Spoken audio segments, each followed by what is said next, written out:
Hello.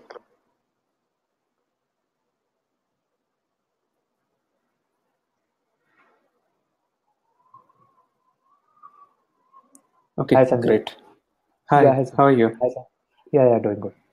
Yeah, Sandeep. Hi, We can Vikas. go, we can go live in some time. We have around 11 live attendees. Okay, So we will be just going live. sure. Is there anything I need to do before that, or anything I No, need to know? Haven't used no, this before. sure. We are good to go. I will just set up the agenda and we are live to go. We are live. Everybody And can hear. how? Okay, Yeah, great. everybody can hear us, I guess. Hi, everybody. Yeah, just a second.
So, hello everyone.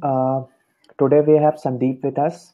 He's Vice President Algonomics and looking after the data and how data is impacting in the marketing. So in this webinar today, we will be discussing about the overview of data available to the marketers today and what are the applications of data science to improve customer experience. I hope everyone can hear us. Hello. Yeah. Sandeep, can you hear me? Yes, I can hear you. Yeah, and also on the chat, I can see that seeing the message, yes, audible. So we are good to go. So today in this session, we have Sandeep with us, and he's Vice President Algonomics and Data Science and Marketing. And today he will be talking about that. That only with his expertise, we will be able to know how data can be leveraged in the field of the marketing and more efficient and more uh, propri- with the property how decisions can be made. So on the applications of the data science to improve the customer experience and how do we make the product recommendations, how do we improve the custom landing pages and how marketing communications can be improved. So all these things will be covered in our webinar today. And we will also be discussing about the tools which are used and the skills required to perform any of these analysis with those tools, be it Tableau and other tools which are so much in the conversation. And broadly, we will be talking about the role of data science in marketing. So, Sandeep, you can take over and we are ready to go. Great. Yeah. Hi, everybody. How are you doing today? This is Sandeep. Can we hear the attendees too, or we Yeah, can't yeah, do that? attend. Yeah, no.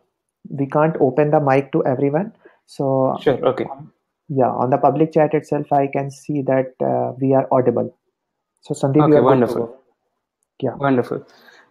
Good afternoon, everybody. I'm Sandeep Mutta, and thanks for the introduction, Vikas. And let me quickly introduce myself again. I graduated from IIT Kanpur in 2007. Since then, I worked in kind of multiple industries. I started in management consulting, and later on worked for a couple of product companies, building and leading the data science and strategy teams there. And over the last few months, we've been developing a product for banks. We're in the fintech industry. We have a startup where we're building the products for banks. So I had the data science and marketing team in Algonomics, which is my current company. And before that, I worked at Brocade and NetApp, both of them product companies which offered enterprise solutions in storage and networking. Okay, so let me can see my screen because Yeah, we can see your screen. Please go ahead. Yeah. Great, great. So today I want to talk about the role of data science in marketing and data science in general, how it has impacted many verticals and many functions for the day. And I was thinking about it, and I thought, like, why is it like data science suddenly so relevant these days? I mean, like we had deep learning and the regressions, clusterings, everything for so many decades now, and it's a hot topic only in the last few years, and it became so relevant these days. And the application has grown significantly. So I was thinking about that, and suddenly I saw this. I thought of this picture. So I just wanted to show you a picture and want to check, like, if any of you recognize this picture. Well, how do I see like what people are saying in the chat? Just give me a second. Yeah. Okay, so for those who are recognized, it's great. But like those who don't recognize this, I just want to tell this is the built by IBM in the 50s, I think, and all of that big box kind of thing which you see there is a hard drive. Capacity of that is what, like, I think 5 MB, and imagine that come from there. So the data has become cheaper, and it's become smaller, thank God. Like if we have the hard drives, MP3 players would be like, aircraft carriers or something, like huge. So data has become cheaper, and that's which has driven this revolution, or very quick adoption of data science. And not just that, it's been growing like insanely fast because of that cheap data. So we have right now globally the data is over 21 zettabytes. That's like a ZB, not GB like in giraffe, but ZB like in zebra. So I think, like, we all know our GBs, TBs, and maybe like most of us know petabytes as well. And after that, I think is exabyte.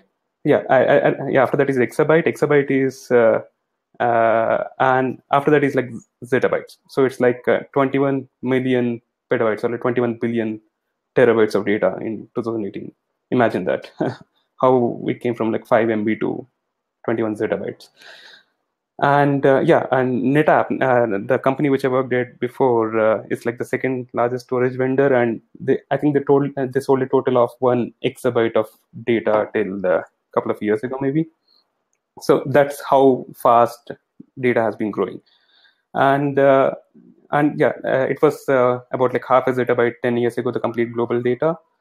And on the same lines, like the computing power has improved, which is helping us analyze this vast data sets. Otherwise we couldn't. The reason we haven't seen a lot of adoption in a few decades ago is because we're limited vastly by the computing power as well. So thanks to our Intels and all, like this helped us like unlock so many new jobs these days. And at the same time, it's not just the data, the cost, and the computing power itself does not help a lot. Like if we do not have the interest, like if we don't know, or if we're not interested in consuming that data, right? Like we became kind of addicted to data, or like we want to see more variations. Like think of Cricinfo, right? Like everybody watches cricket. If you look at Cricinfo, about like 10 years ago, what did you have? You had just the scorecard, like, and what how many runs were scored in each ball, and a quick like one line commentary about like what the ball was like. Log into Cricinfo these days, and you have like mind-boggling number of statistics there. Like you have ball speeds, ball swings, in swing or out swing. Where is it impacting? The batsman has middled the bat or not? The pitch and spins and lines, like God knows all, and the length of like how big the six is. This, like, we're generating lots of data, and we're also consuming it like very well. So this is also like kind of one thing like which driven the adoption in data science, or like a lot of companies leveraging data science to make smarter decisions and move forward faster. So yeah, and one more thing I was thinking about, and I was looking at like, okay, what are the biggest companies? Like, what are they? And if you look at Fortune 500 companies, those are like the top 10 companies. So Fortune 500 companies are basically the largest companies by revenue, which are in US, like good indicator of world. So Fortune 500 companies are like the top 10 companies by revenue in US. Their names there. And now one of the most valuable companies, the most ones which have the highest market cap, like if you want to buy the company, so you have to, and these are the most valuable companies. And look at this list. You have Apple, Microsoft, Amazon, Facebook, Berkshire Hathaway, Alibaba, Johnson Johnson, JP Morgan, Exxon.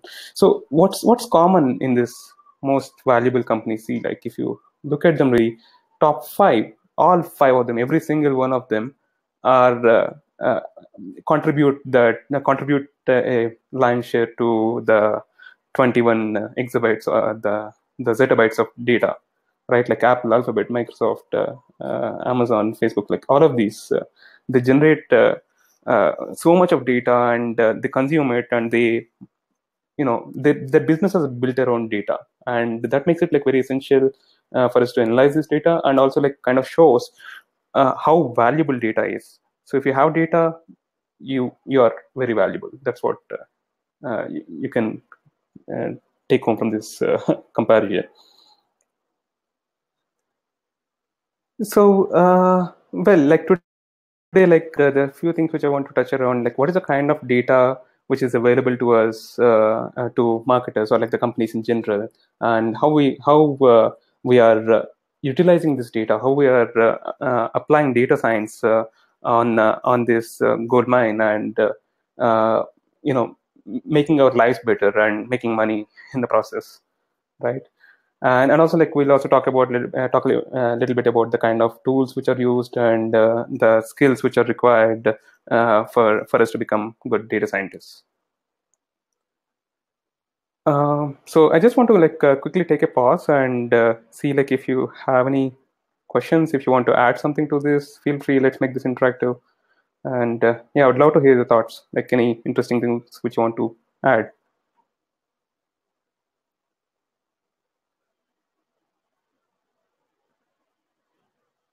Because you can let me know like if you want me to go ahead. Yeah, please go ahead. Sandeep, can you hear me? Great. Yeah, please go ahead. Yeah, at the end of the presentation itself, we can cover we will be having this Q&A session in which everyone be putting their queries in the chat itself, and we can just address them.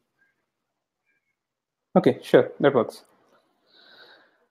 And now the first thing, like what's the kind of data that is available to us? We have mostly played with structured data for so many decades, and let's talk a little bit about that. If you look at the structured data, the first thing that comes to mind is the customer's transactions, right? Like what is the customer buying, and how much has he bought, and how frequently, or like when did he buy. All this transaction data is like one of the basic thing which any company should have. Like any company should analyze the first and then like we have customer interactions on top of that. Sales data, we have maybe the customer is not buying, but if he's still interacting with our company on various platforms or in any way, that's also like a very valuable data for us to learn from it. And customer wants, what are their priorities, and what is the customer's behaviors, preferences, etc. So we have customers interactions on the web. It can the visits to our website, and which pages he goes into, which products he looks at, or what it looks like, what is his navigation to the website, like what's the path like.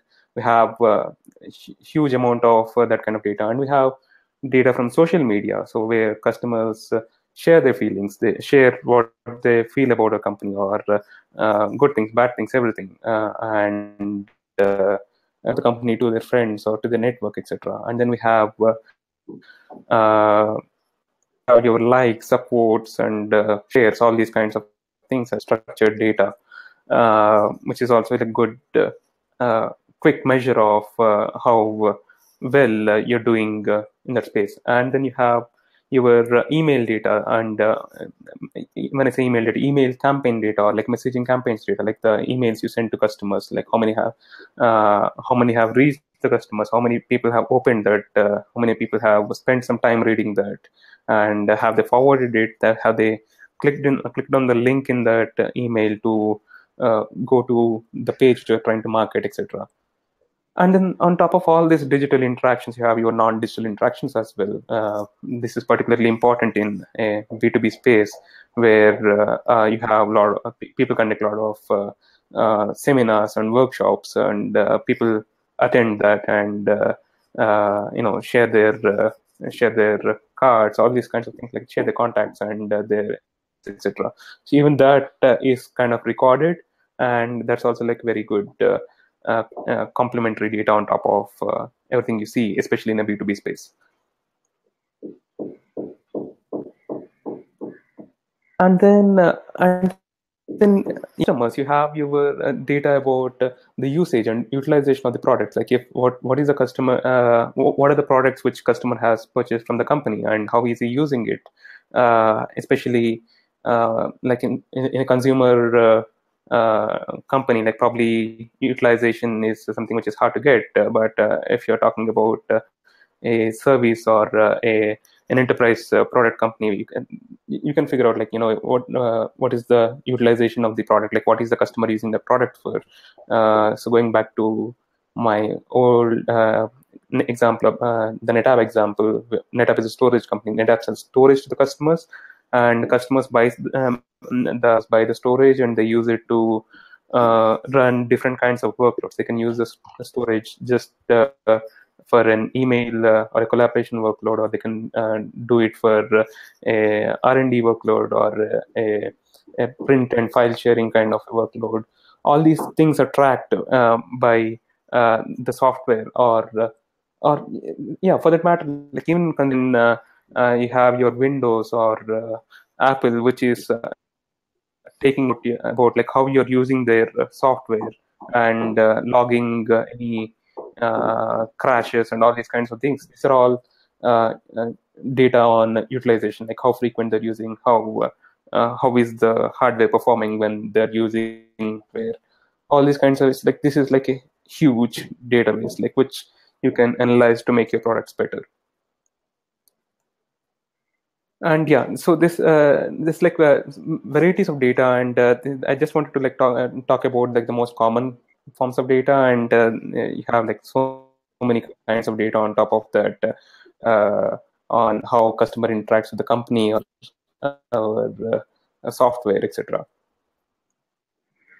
Coming back to the unstructured data, so there's like all that thing which we talked about before is structured data. It is it's like numbers which can be organized in tables. You have like headers for rows and columns, and you can like add stuff and do things. Our old machines could easily understand those, right? Like unstructured data is very different. It is text. Like it's seemingly it's very hard to make sense out of. Humans are way more intelligent than machines, and that's why you can make sense out of text. And audience are learning that, or kind of like we're teaching them these days, and that's what one of the new advances in data science. You have the text data, where you have the comments on the website, tweet, and all the feelings to your products, companies, etc. And not just that, like all the complaints, you have your support tickets, where you write an email to the customer team saying that, okay, I have a problem with this product I have here, can you please help me fix it, or I did not I could not get this, the product, or I was charged extra. All these. So these are all unstructured data, and needed humans to really look at this data and figure out what this means and prioritize them. But given the advances in machine, might automate most of these processes. And then the you have your Alexa, Amazon, Apple's, and the Google, what's it? And yeah, on top of that, like all those conversations recorded for quality and training.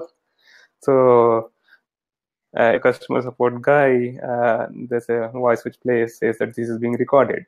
Well, I'm not quite sure like if all of the companies are making good use of that voice, but it's still recorded and it's there, and it's analyze the data and make the customer experience better. And a lot of them are doing that right now. So we can expect a lot of changes there probably in the next few years. So that's the voice data, and you have the video data. So you have your surveillance cameras in the on the data or in the supermarkets itself, right? Like it's amazing what people are some of these companies are doing. So they look at your feed in the supermarket to see like how customers are moving from different products to or like different categories, which aisle are the child are they spending less time on, or when they spend more time on an aisle, like at what place are they looking at. And so it's not just about what they're buying. What they're buying is like anyway available from your bill, and it's also about like how they're interacting with the supermarket, right? What are the products they're looking at and paying attention to? What are the products that so this is also something which you can figure out from analyzing this amazing video data. So again, this is something which is unimaginable few years back, but it's possible today. And also like on top of that, I want to add we have been interacting with computers or machines all throughout using by this by text, right? Like or like inputting a few texts or like keys or like making gestures. What would happen in the future is like we would there'll be like a large shift on like how we interact with the computers or computing devices, be it mobiles, iPads, or anything. We'll be talking to them, and which you already see where we have like a few devices like Alexa, and it's not just the devices, but what Amazon, I'm sure like other people do it as well, IBM's and Microsoft. So they provide APIs to help any company analyze analyze the voice data and uh, convert that into a executable command to a machine. Like you can say like you can say APIs to integrate them into your app and basically make your app take voice input and make the app do things. That's also something which is possible in the future. So this is the kind of unstructured available to us these days, and it's all up to us to like how we can use this data to everybody's job or everybody's experience a lot more smoother and easy. Well, yeah, Vinay. Yeah, go ahead. Apologies for interrupting. Vinay, your presentation could not be seen moving. Can you put it in the full screen and whatever slides you are putting up for the presentation, I guess? Hello? Is this to me, like Sandeep? I have it in full screen. Yeah, Sandeep. Yeah, so the screen, can you put it in the full screen and the slides which you are putting up for the discussion and everything? Because I guess it is stuck on the image only. Really? Yeah. Yeah, now it's I put it in full screen, but I'm not sure like if it was moving all the while. Yeah, now we can see the slide data available to marketers today applications. Yeah, first was the image. Yeah, again. Okay. Image. Yeah, now it's moving. Okay, yeah. Okay, there seem to be some. Yeah. Now it's good to go. Please go ahead.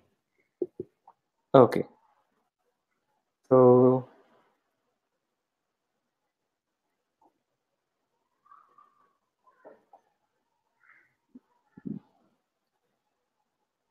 we talked about structured data. You can see that slide, right? The structured data slide. Yeah, please go ahead.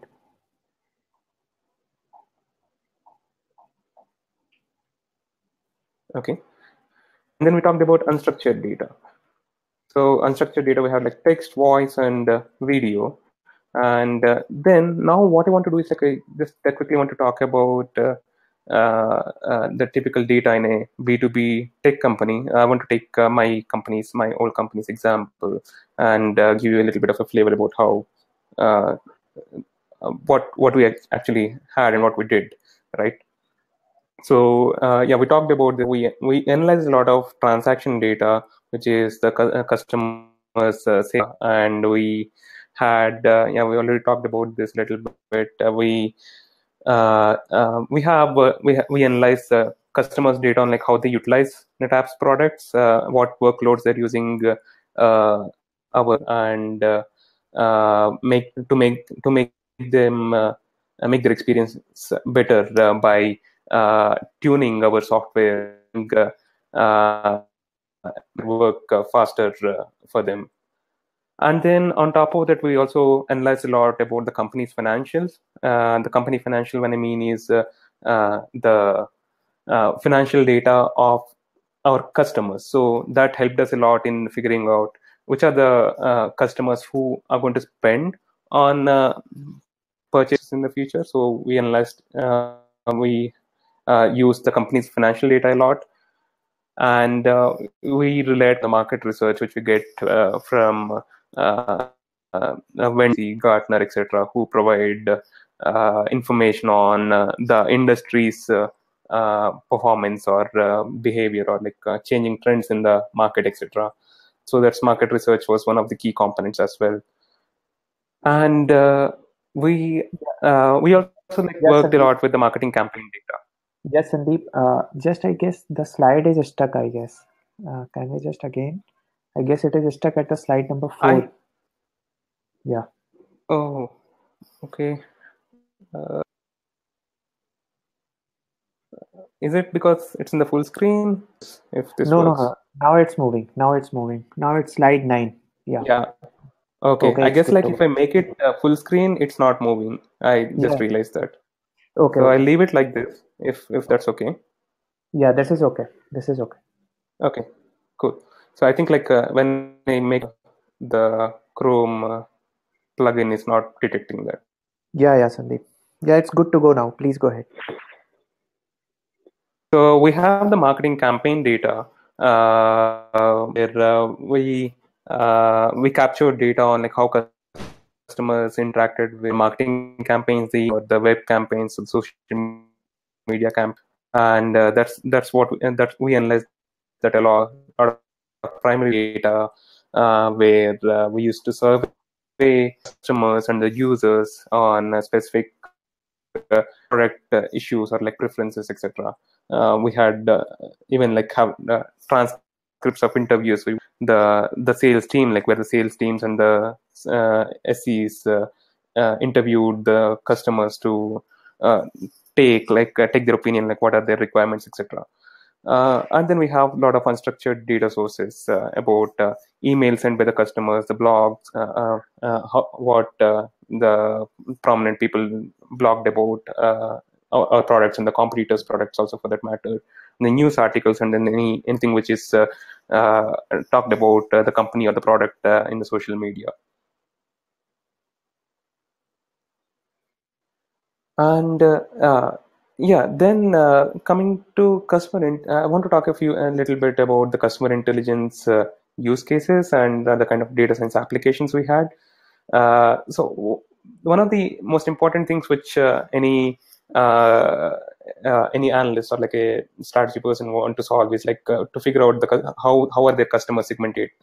So customer segmentation was an important thing for us to identify like how big our target market is in different segments, and set our priorities. So we segmented our customers based on various things, based on the value.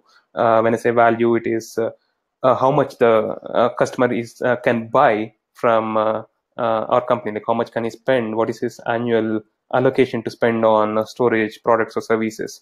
So we used the company's financial data to build models which would predict how much, how many dollars or how many $1 million these companies spend on storage products and services, and use that data to segment our customers and treat them accordingly. Their SEC filings, look at their revenues, cash flows, and the capital expenditures, etc., to model how much is their IT expenditure and allocation towards storage expenses in a year, to estimate like how much each of them spent on our products.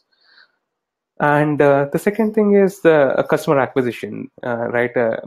We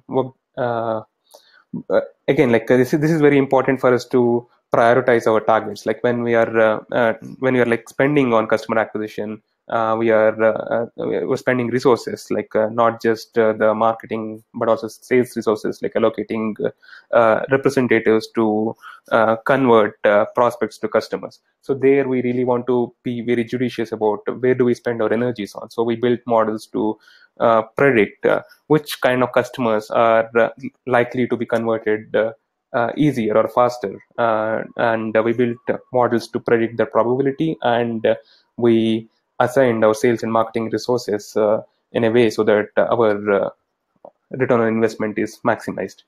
And then on we did a lot of work on customer growth, like to identify products to recommend to our customers. So this is what we did by looking at doing analysis like lookalike analysis and clustering, etc., to figure out what are the other are building like recommender systems, right?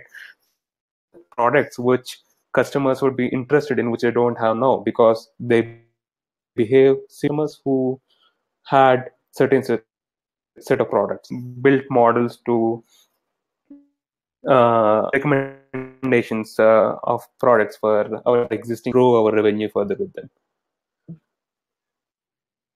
So worked a lot on customer retention strategies. Again here with existing transaction data to figure out like which are the kind of customer dormant, like what are the customers like who are at risk, because and identifying that I can give, show special attention to those people, and prevent them from being lost, or like reducing the churn of our customers. So it's not just important in consumer B2C, but also like there's like a lot of use cases for this. And then purchasing power of the customer is something which I talked about before. Like we estimated like what is the wallet of the customer. Wallet is how much the customer spends on our products and services, and what is his lifetime value. Once the customer is it's not just important figuring out how much he spends this year.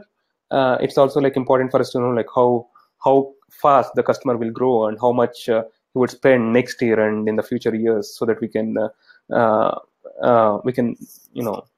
differentiate prospects accordingly. For example, I'll give you a cool example. Amazon conducts a lot of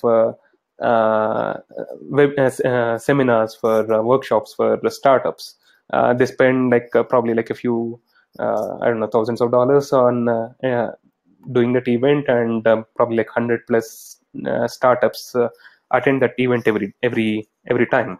And it's just like a small investment to get the attention of like 100 startups, right? Like even by our base assumptions of like 2% of those startups becoming like very, very, very, very successful.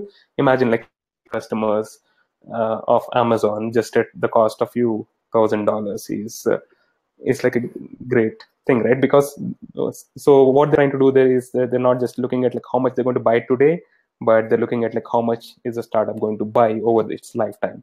And if you lock in like one of that customers, you are set for so many years, right?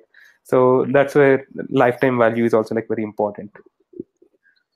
And then like we also look at the customer's sentiment, like how we talked about like how customers share their feelings or like comments on our social media, or like the blogs, or through our email campaigns, etc. So we measure the brand sentiment, how what is the sentiment of the customers towards the brand, and like, how is it differentiated by different customer segments? Do we need to do something to correct that, like improve that? Like, are there some things, some places which we need to be worried about?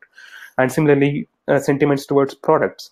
So the whole brand itself is one thing, but maybe there are a few products which are not doing so well, or a few products which are kind of driving the entire market. So we also like analyzed what is the sentiment of the customers towards these products, and also like measured awareness and brand awareness and loyalty of the customers to the product, and net promoter scores, all these kinds of things, to assess like what is like the image of the company in our target markets.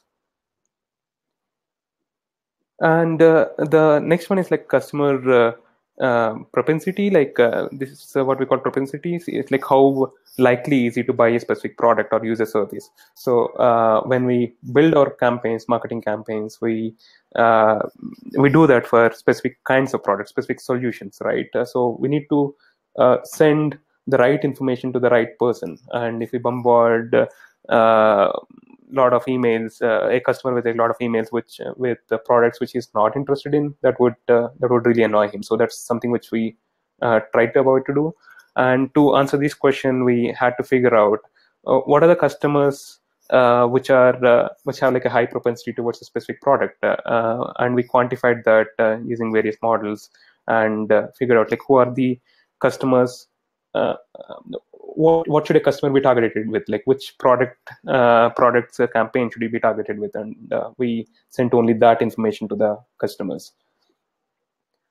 And similarly, like so even when designing campaigns, like your marketing campaigns, like you have this is something which you can do as well. Like you can come up with like what are the different features in the campaign. Like, okay, did we have like a long description about the company, short description about the company, long description about the product, short description about the product, the colors you used, or did we mention price in there, did we not mention price in there, did we talk about the support, all these things. And in general, like how we arranged the campaign, and derived like features out of those all historical campaigns, to figure out, okay, what are the kind of features to which the customers respond best to. So that like you can design like even more efficient or like the better campaigns in the future, like email campaigns. So this is something which is interesting, which we tried out.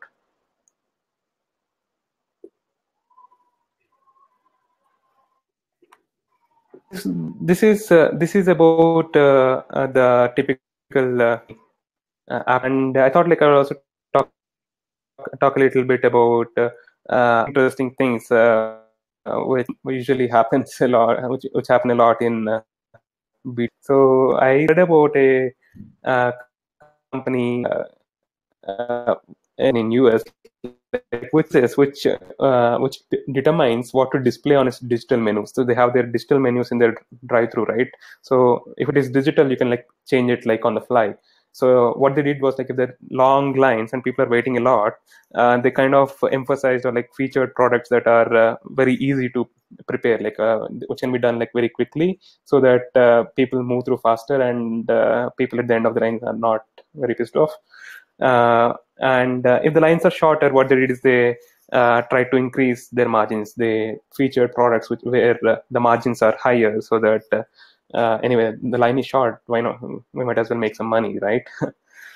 So they did that. I thought, which is pretty innovative. Though there's not a lot of science which goes into that. It's about the creativity, right? Like about leveraging data to make customer experience better.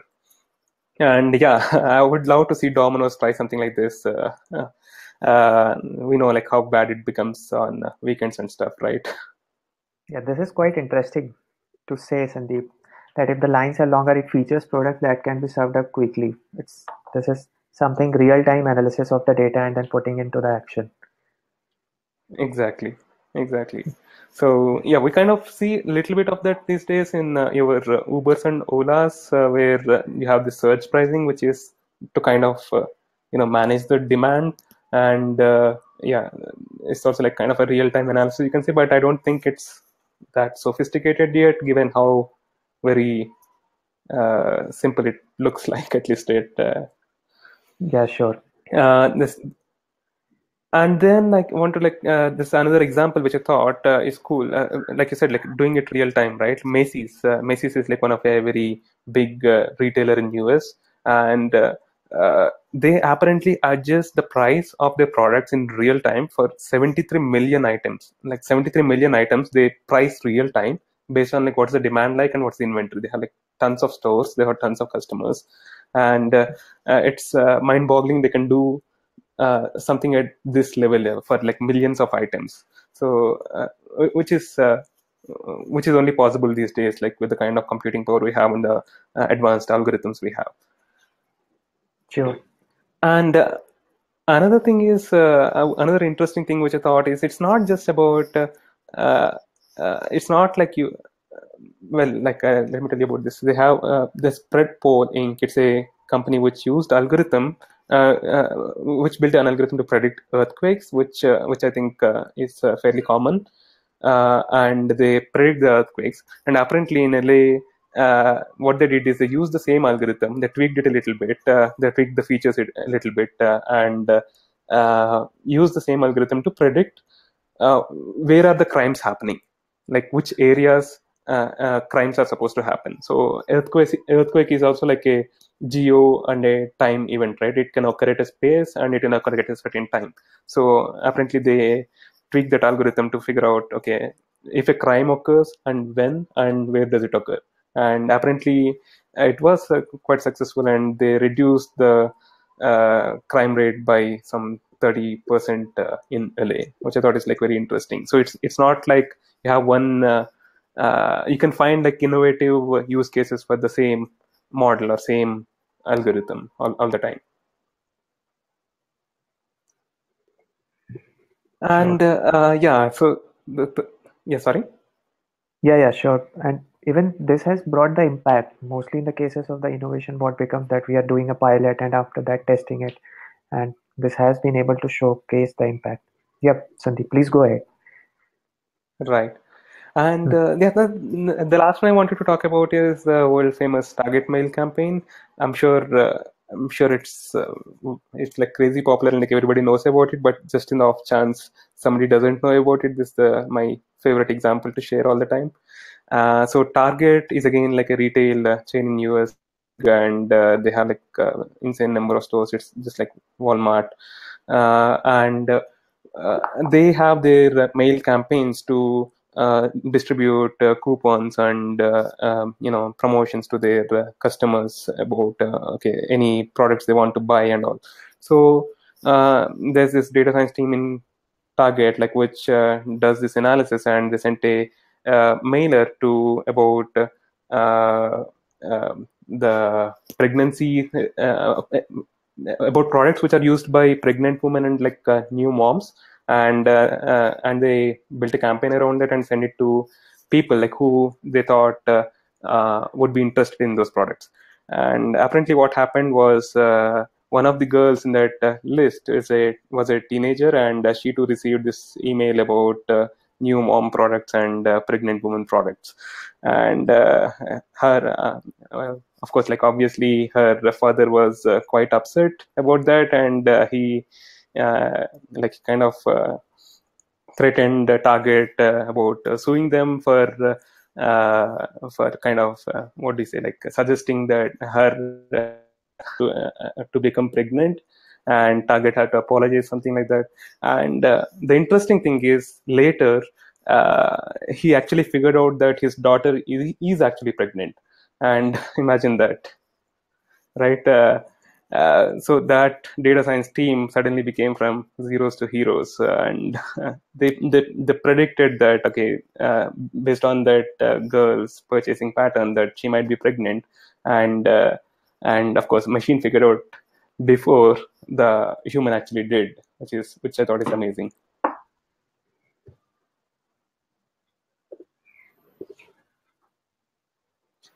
And yeah, so and there are different other kinds of analysis as well. There's something called network analysis with connections between different people. So and you can make a lot lot of cool insights and inferences about your data, and come up with a lot of actionable insights. See here is kind of like a network of my LinkedIn connection. You see how they are like different clusters, and so yeah, if I look at it, like each one of those clusters belong to a specific company I worked in, or like one of my colleges, and some of them are US, or like the Indian college. You can see the blue ones are US people, and it's a US company where I worked for. I didn't have any team here in India, and all of our team was in US. So you see that as like one cluster, and so you can use the network analysis to figure out these clusters. Like even if you don't have that information about the customer, just based on how they link to each other, you can come up with these clusters and make decisions. And also like see like who are the important nodes in this network, and treat them appropriately so that they would spread your message better, etc. So if you want to differentiate people by who is more important and less important, you can so this kind of analysis helps you answer a lot of those questions.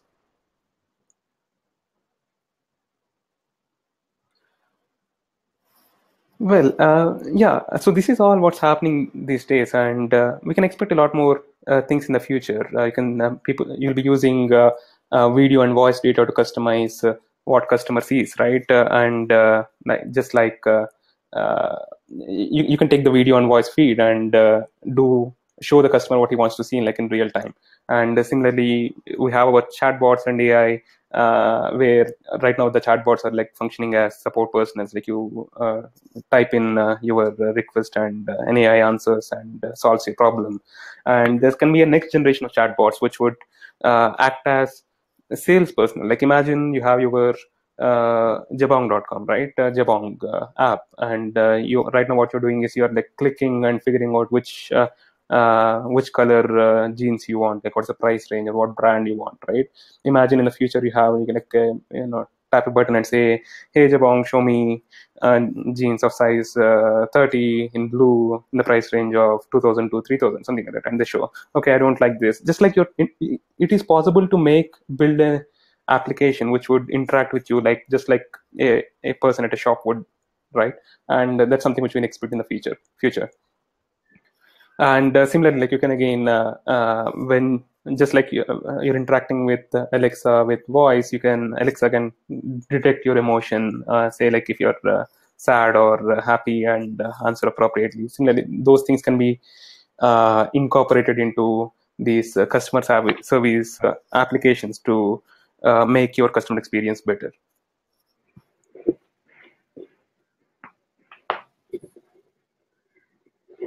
So how do we actually do all of this, right?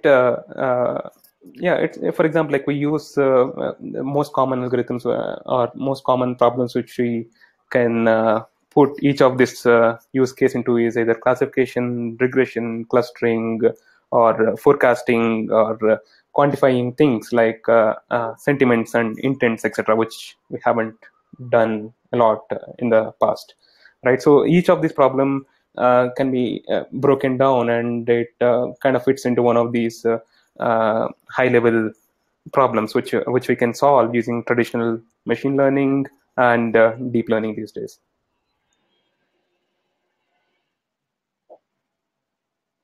And and then I want to talk a little bit about what the kind of skills we need to become this great or good data scientist.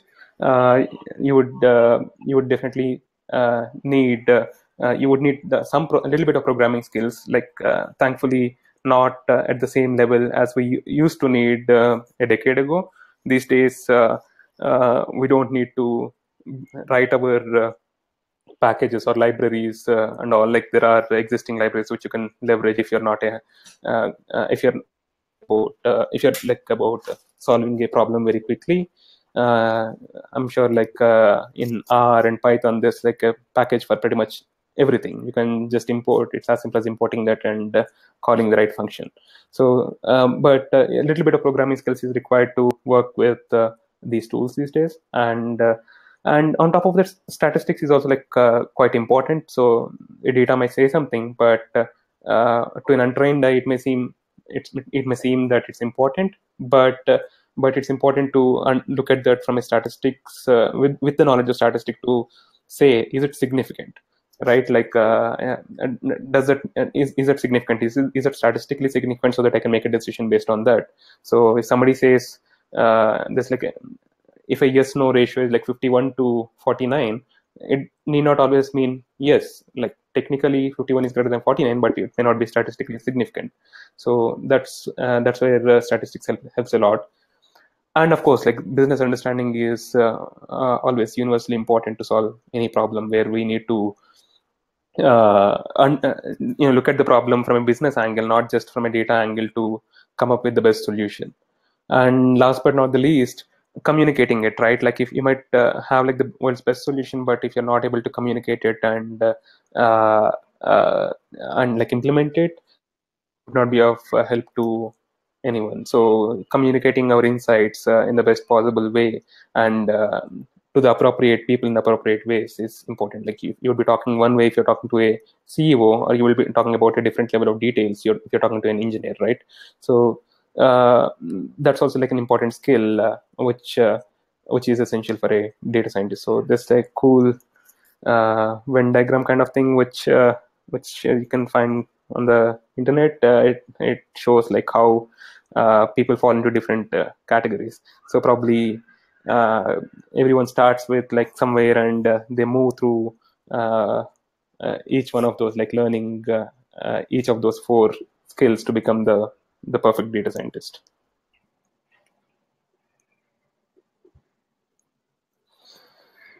And then I want to talk a little bit about the kind of tools we typically use. So yeah, these are like the bread and butter tools for a data scientist. You have your SQL, where you have your data, and you have R, Python, SAS, MATLAB. These are your data science tools, like where you build your cool models and do all your analysis.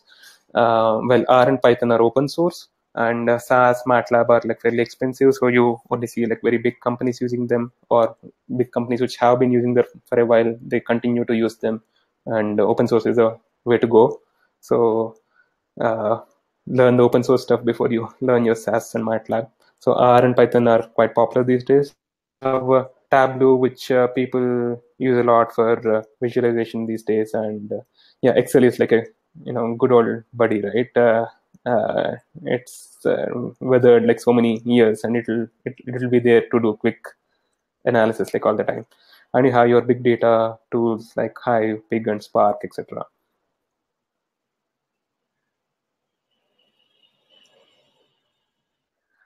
And yeah, one last thought before I close this is, data science is not just all about building models, right? It's not. There's like a lot of things which go into data science. Like you need to have this. This is like a quick checklist of the kind of things which you're expected to do when you become like a world famous data scientist, right? You need to have the analytical thinking. You need to be able to test out things very quickly, like make hypotheses, test them, and test the alternatives, and you need to have that kind of mindset to come up with various hypotheses and test them quickly. And you need to have this kind of hacker mindset, like where a lot of times it's the world is not ideal. You won't have like the ideal data, but you need to somehow come up with proxy data to figure out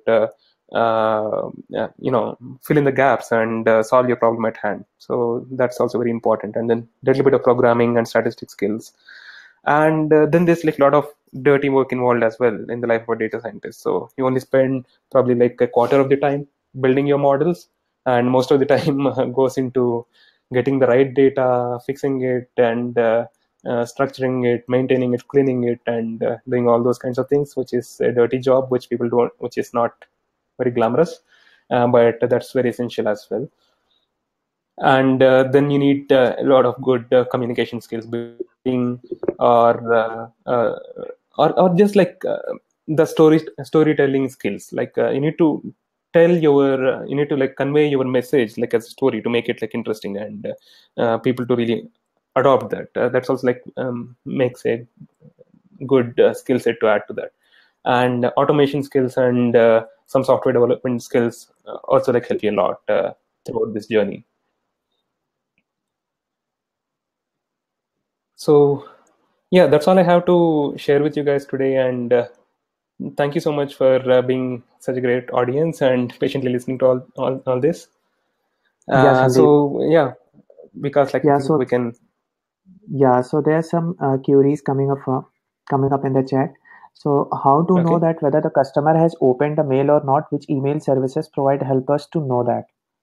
So any idea on, like, we use Pardot, Mandrill, and all these email services? Well, I don't have the names right now with me because I did not handle that part of that. But there are a few services like which would help manage your like, entire campaign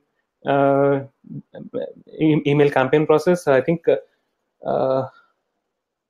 Marketo or Domo, something one of those things which is what our company used to use. Yeah. So there you would have this data. Yeah, just taking analytical insights of all these actions. How can we leverage that? If you can enlighten on that part. How can we leverage this information that a customer has opened, like open rate and the click-through rate we see in the emails and all that? So leverage that information and be more on top of that so that we can efficiently design our email campaigns. Absolutely. So, for example, you have your campaign data, right? Like you have your open rate, click-through rates, etc.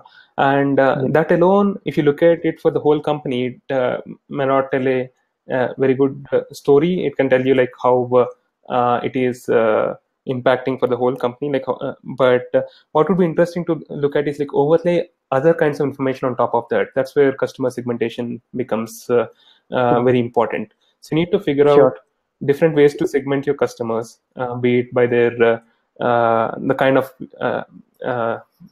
products they use of your company, geographic location, or all the demographic, firmographic segmentations and all, and see like where your campaigns are performing better and where your campaigns are performing bad, and then like come up with conclusions based on your business knowledge and to improve the overall efficiency of the campaign and improve the efficiency of the campaign in specific segments. So you need to overlay a lot of other data on top of that to come up with something very useful. Yeah, sure, Sandeep. So there is one more query. As a fresher to data science, what are the tools we need to be familiar to start career with? Oh yeah, absolutely. So if you go back to this tools which we talked about, I would really recommend, like I said before, learning one of these open source tools. R and Python are quite popular. So R is usually preferred a lot by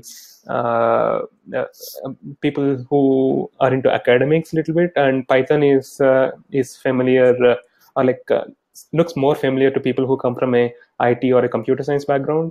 So people are like divided between those two, and depending upon your preference, you can pick either of R or Python, and you can do like everything else.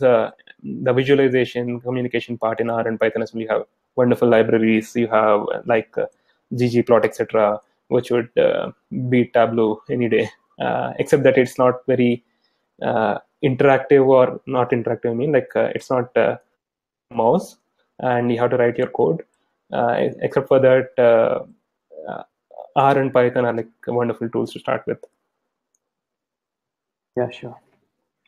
So one more query with, how do you identify customers at risk of becoming a lost or dormant?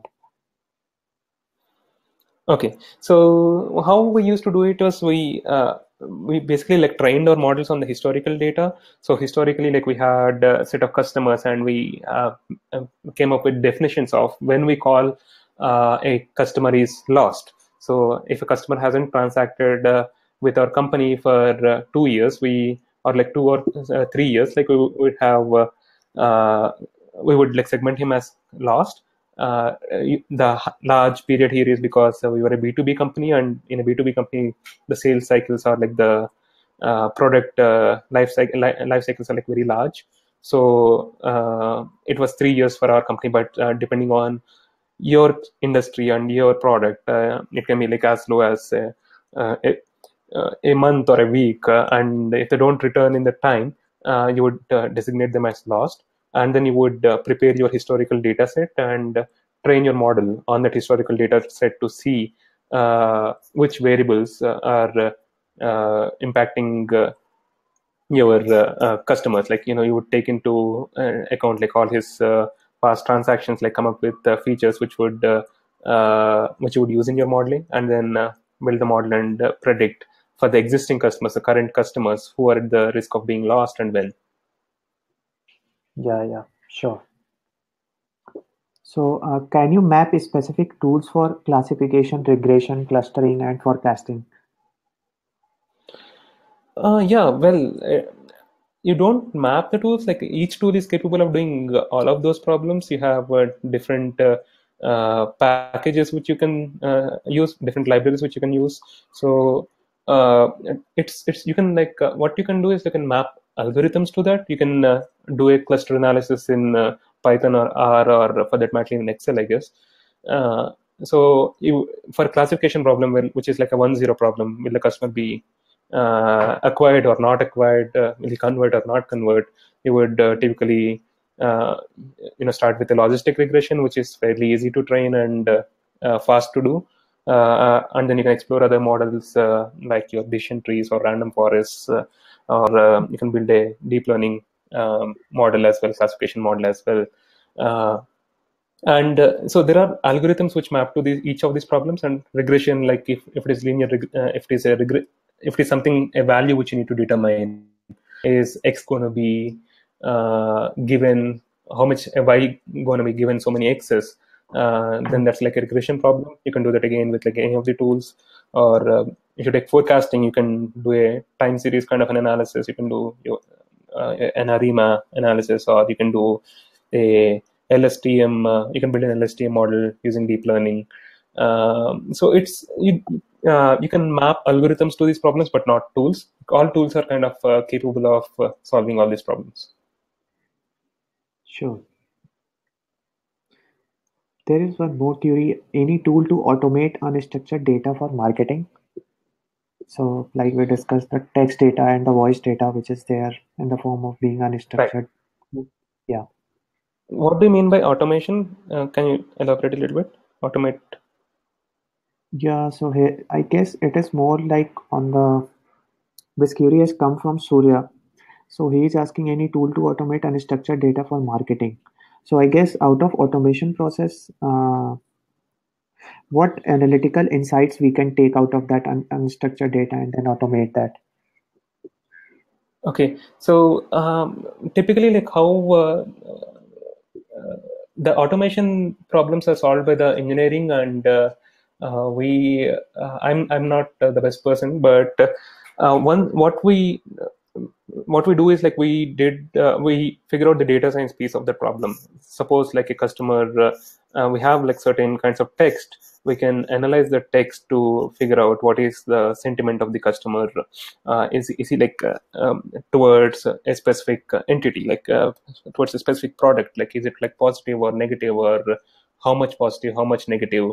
Or like if there's any key items which are turning out in a bunch of text, like what are there like recurring problems, like more frequent problems based on the customer support tickets? So these are the kind of analysis which you can do. And what you end up doing is you write a program in one of these tools like R or Python, etc. And that algorithm, that program would be called each time to give that output of whether the sentiment is good or bad, or if a customer is annoyed or not. So the data science piece is taken by the engineering team and then like kind of productized or like put into production. Sure. Thanks a lot, Sandeep, for taking up this session, and everyone who attended this. So we are about on the time of ending up the session. So I will just briefly introduce the program which is at offer by Upgrad also, because it becomes very much relevant in the context of the discussion of the data science itself.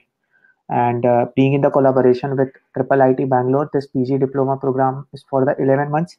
So what Sandeep discussed, you can find those things relevant, being the tools being utilized for the data science, taking insights out of that process, be MySQL, Python, Spark, and the Tableau, Hadoop, and then doing relevant projects on these because they give you a hand-on experience, and the capstone projects and everything. So for all, if you want further details, talk to the relevant people available on the helpline. And Sandeep, anything to add at the end? No. Thanks for being such a wonderful audience and patiently listening to this. And yeah, I would love to stay in touch with you guys and see like how your transition to data science goes, or like how your careers progress.